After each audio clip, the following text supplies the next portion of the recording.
대한민국에서 최고의 거짓말은 며느리를 딸처럼 생각한다는 시어머니의 말이라던데 정말 뼛속 깊이 공감합니다. 저는 현재 30대 후반이고 결혼한 지 꽤 된 유부녀예요. 남편과는 같은 학교를 다녔었는데 친한 지인의 소개로 만나게 됐어요. 소개팅 자리에서 제가 남편에게 첫눈에 반했었습니다. 남편은 다정다감한 스타일은 아니었는데 자신감이 넘쳤어요. 저는 내성적이고 소심한 성격이거든요.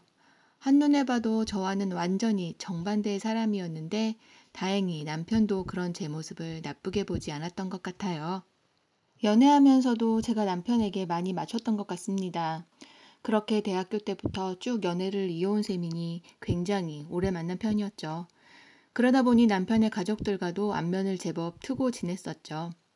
남편에게는 여동생이 하나 있는데 정말 세상을 다 가진 것 같은 여자예요. 예쁘기도 예쁜데 거기다가 공부도 워낙 잘해서 대한민국 최고의 명문대에 입학했어요. 저렇게 잘났으니 집에서 얼마나 오냐오냐 키웠겠어요. 그러다 보니 약간 공주병이 없지 않아 있습니다. 예쁘다 보니 주변에서 워낙 다들 도와주잖아요. 여자인 저도 반할 것 같은 정도거든요. 그래서 시누이가 학교에 다닐 때 제가 밥도 많이 사주곤 했어요. 시부모님도 시누이만큼은 아니지만 자주 뵙고 지냈어요. 잠깐 뵈었지만 그래도 인상이 워낙에 자상하셨습니다. 특히나 저를 굉장히 예뻐해 주셨기 때문에 더 호감이 갔던 것도 있습니다. 하지만 여자친구의 입장과 며느리의 입장은 전혀 다르며 연애와 결혼은 전혀 다른 차원의 문제라는 걸 깨닫는 일은 시간의 문제였습니다. 저희는 졸업하고 나서 둘 다 일이 잘 풀린 경우였어요. 저는 약대를 다녔었는데 무난히 약사가 되었습니다. 현재 동네에서 작은 약국을 운영하는 중이에요. 남편은 경영학도였는데 졸업하자마자 대기업에 취업이 되었죠. 하지만 지금은 대기업을 나온 상태입니다. 지금만 해도 워라밸을 강조하면서 기업 문화가 많이 좋아졌다고는 하지만 남편이 회사 다닐 때만 해도 얼굴 보기가 힘들 정도로 바빴어요. 그런데도 수입은 약소로 일하는 제가 훨씬 좋았습니다. 그래서 남편이 회사에서 일할 때는 생활비 대부분을 제가 충당했었어요. 그러자 남편은 자신이 고생하는 것에 비해 버는 돈이 너무 적다며 사업을 해야겠다고 뛰쳐나왔습니다. 처음엔 말려보기도 했지만 아직 나이가 어리기도 하고 반드시 성공하겠다고 해서 믿고 지원하기로 했죠. 대기업을 나와서도 남편은 여전히 바빴습니다. 사업을 시작할 때는 자리를 잡는다고 바빴고 자리를 잡고 나서는 일한다고 바빴어요. 다행히 일은 잘 풀려서 잘 성장하는 중이에요. 지금은 저보다 훨씬 더 잘 버는 상태입니다. 하지만 그렇다고 저는 한가했던 건 아니에요. 제 약국도 근처 병원이 굉장히 잘 된 덕분에 항상 바빴지만 그렇다고 약사를 한 명 더 구할 형편은 안 되었기 때문에 저 혼자 감당해야 했죠. 그런데 지금 돌이켜보면 육아와 집안일은 모두 제목이었습니다. 남편은 집안에서 정말 손가락 하나 까딱하지 않았어요.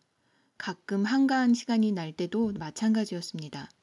친구들과 낚시를 하러 간다거나 캠핑을 하러 갔었죠. 저도 옛날 사람이라 그런지 그런 부분에 대해서 남편에게 한 번도 불평한 적이 없었던 것 같아요. 심지어 제가 더 잘 벌 때도요. 시어머니께서 남자의 길을 살려줘야 한다고 늘 제게 말씀하셨거든요. 게다가 시댁은 종갓집도 아니면서 무슨 제사가 그리도 많은지 수시로 시댁에 가서 제사 준비를 도와야 했습니다. 하지만 다행히도 시부모님이 큰일이 아닌 이상 저를 부르지 않으셨어요. 행여나 부르게 되면 미안해 하셨고요. 더군다나 아이들이 한참 어릴 때는 양가에서 손주들을 키워주셨어요. 그 부분은 정말 감사하게 생각합니다. 어쨌든 힘들었지만 그래도 어찌어찌 버티며 사는 게 이런 건가 보다 했던 것 같아요.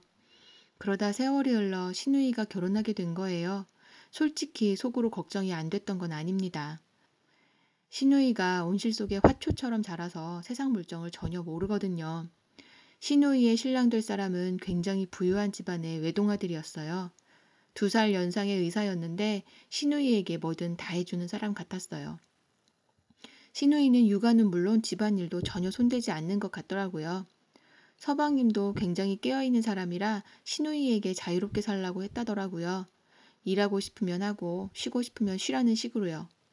게다가 시누이 시댁은 제사도 없었습니다. 기독교 집안이라 가족끼리 밥을 먹고 기도드리는 게 전부더라고요. 상대적인 거라지만 제 처지에선 정말 축복받은 삶 같았어요. 그런데 시누이는 그렇지 않은 모양이었어요. 결혼하고 몇 년이 지나고 나니 너무 힘들어서 우울증이 올 것 같다며 시어머니와 저에게 하루가 멀다 하고 전화가 오는 거예요. 어릴 때부터 아가씨와 친하게 지내서 전화를 자주 하는 편이긴 했는데 제가 보기엔 시누이가 복에 겨운 투정을 하는 것처럼 보였어요. 아가씨는 결혼할 때 본인 돈은 단 한 푼도 쓰지 않았고 전부 서방님 쪽에서 해왔다고 하더라고요. 확실히 정말 잘 사는 집은 여자 쪽에서 얼마를 준비했는지 같은 건 신경도 안 쓴다고 하더니 정말이었습니다. 자신의 집에 들어오는 식구니까 몸만 와서 잘 지내면 된다는 주의라 정말 놀랐어요. 제가 모르는 세계가 있구나 했죠. 그렇게 빈손으로 갔으면서 시댁에서 조금이라도 무슨 얘기를 들으면 못 견뎌 하는 거예요. 제가 봤을 때는 별거 아닌 것들이었거든요. 예를 들어 저는 시댁의 아이들과 매주 찾아뵙거든요. 그런데 시누이는 한두 달에 한 번 정도 가는 것 같더라고요. 그런데도 그걸 간섭이라고 싫어했습니다. 한 번은 아가씨가 출산한 후에 도련님, 시누이들이 아가씨에게 힘들면 집에서 그냥 쉬라고 얘기를 했답니다. 아가씨는 계속 일을 나가는 중이었거든요. 그런데 그 얘기를 듣고 자기를 무시했다고 길길이 화를 내면서 바로 전화가 왔더라고요. 그 자리에 없었기 때문에 문맥을 정확히 파악하진 못하겠지만 아가씨가 아이를 낳자마자 도련님 댁에서 병원비와 조리비를 일체 지원해줬고 조리가 끝나자마자 입주 아주머니까지 붙여줬던 시댁이라 아가씨 말에 신뢰가 안 가더라고요. 저는 아가씨 성향을 잘 아는 입장이라 더욱 그랬습니다. 그뿐만이 아니라 도련님이 더 이상 연애 때와 같지 않다면서 짜증을 내는데 정말 제 여동생이었다면 등을 한 대 때렸을 겁니다. 부부간의 일을 정확히 판단할 순 없지만 결혼하고 나서도 결혼 전과 같은 로맨틱함을 바라는 건 무리 아닌가요? 그러면서 시누이는 지금 몇십만 원짜리 덴마크 다이어트를 배달해 놓은 상태입니다. 이런 상황을 다 아는데 솔직히 들으면서 속으로 어이가 없긴 했지만 크게 신경을 쓰진 않았습니다. 하지만 저를 진짜 화나게 했던 건 따로 있었어요. 바로 저희 시댁입니다. 저희 시부모님은 저에게 매일 안부 전화를 해야 한다고 당부를 하셨었거든요. 그래서 실제로 저는 매일 아침으로 전화를 드리고 있어요. 게다가 미안해 하시긴 하지만 제사에는 대부분 저를 부르시는 편이에요. 그럼 저는 힘들게 일한 뒤에 시댁으로 뛰쳐가는 거예요. 그런데 저번 제사 때였습니다.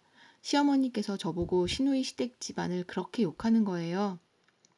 어떻게 매주 전화를 하라고 뻔뻔하게 얘기할 수 있느냐는 둥 제사 대신 드리는 기도회에서 기독교도 아닌 아가씨가 기도드리고 있을 생각을 하니 처량해 죽겠다는 둥 자신의 얼굴에 어찌나 침을 뱉으시는지 제가 다 민망할 정도였습니다. 심지어 저는 몰랐는데 매주 주말마다 시누이 집에 찾아가고 계셨더라고요. 시누이 시댁에서 이미 집안일 도우미도 붙여주고 있고 육아 도우미도 붙여주고 있는데 뭐가 그렇게 안타까워서 도와주러 가신다는 건지 모르겠더라고요. 저는 시어머니 얼굴 앞에 대고 시어머니께서 욕하시는 시댁보다 더한 시댁에 시집왔다고 말씀드리고 싶은 걸 꾸역꾸역 참았습니다. 말로만 저를 딸처럼 생각한다고 하신 거냐는 말이 정말 목구멍까지 차오르더라고요. 게다가 집안일 도우미는커녕 남편은 집에서 손가락 하나 까딱하지 않는 제 처지가 너무 비참해지기 시작했습니다. 저는 이런 제 사정을 한 번도 친정에 얘기한 적이 없거든요. 저희 엄마가 딸이 이렇게 살고 있다는 걸 아시게 된다면 얼마나 속상해하실까 싶었죠. 사실 제가 이 글을 쓰게 된 건 이런 일들뿐만 아니라 최근에 아주 충격적인 사실을 알게 돼서예요. 정말 우연히 아가씨 휴대전화에 온 문자를 보게 됐는데 도련님이 아닌 다른 남자와의 외설적인 내용이었습니다. 자기야부터 시작해서 사랑한다는 내용까지 엄청나더라고요. 누가 보더라도 장난식의 대화 내용은 아니었습니다. 저한테는 시댁 욕을 그렇게 하고 도련님에게 섭섭하다는 식으로 얘기하면서 뒤로는 그런 음흉한 짓을 하고 있었다는 생각을 하니 시누이가 다시 보이더라고요. 세상 물정 모르는 철없는 아가씨긴 해도 순수한 사람이라고 생각하고 있었거든요. 역시 열 길 물속은 알아도 한 길 사람 속은 모른다는 말이 맞는 것 같습니다. 너무 놀라서 일단 못 본 척하고 넘어갔는데 이걸 남편에게 말해야 할지 말아야 할지 아직 고민 중이에요. 저희 남편도 시아버지랑 똑같이 시누이 바보에다 시누이 바락이라서 저만 이상한 사람이 될 것 같거든요.